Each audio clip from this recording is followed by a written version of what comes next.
1982 এর 11(2) খ ধারা অনুযায়ী অত্র হাসপাতালের লাইসেন্স বাতিল করা হইল।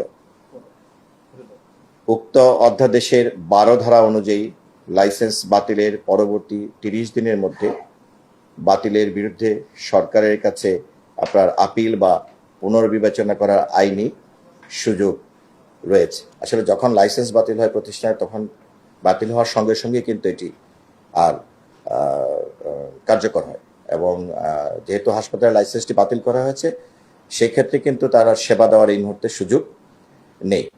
সো এই মুহূর্ত থেকেই যারা ভর্তি কিংবা যে জরুরি রোগী, সেই সেবাটি কিন্তু হাসপাতালটি এখন লাইসেন্স অনুমোদনহীন, অতএব সুযোগ নেই। আর যারা ভর্তি আছে তাদের ক্ষেত্রে বিষয়টি একটু ভিন্ন। এই ক্ষেত্রে যেহেতু ভর্তিকৃত রোগী, তো সেই ক্ষেত্রে তাদেরও সেবা নেওয়ার সুযোগ নেই, কারণ এখন এই মুহূর্তে হাসপাতালটির লাইসেন্স বাতিল হয়েছে।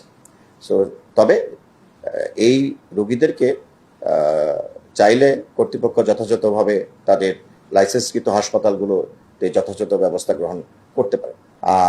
এটি আমার মনে হয় যেহেতু প্রতিষ্ঠানে রোগীরা ভর্তি হয়েছে, সেই প্রতিষ্ঠানেরই মূল দায়িত্ব।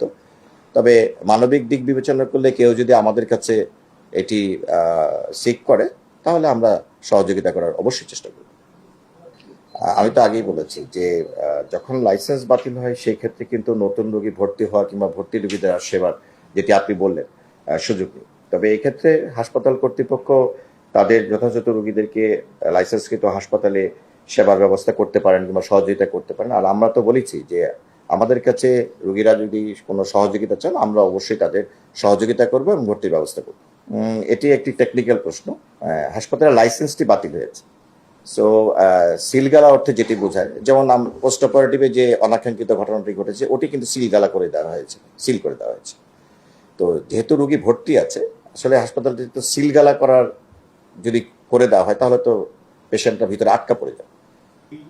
এটা আমরা আশা করব যে প্রতিষ্ঠান কর্তৃপক্ষ যত দ্রুততম সময়ের মধ্যে তাদের রোগীদেরকে লাইসেন্সকৃত যথাযথ হাসপাতালে ওনারা সহযোগিতা করবেন এবং সরিয়ে নেবেন।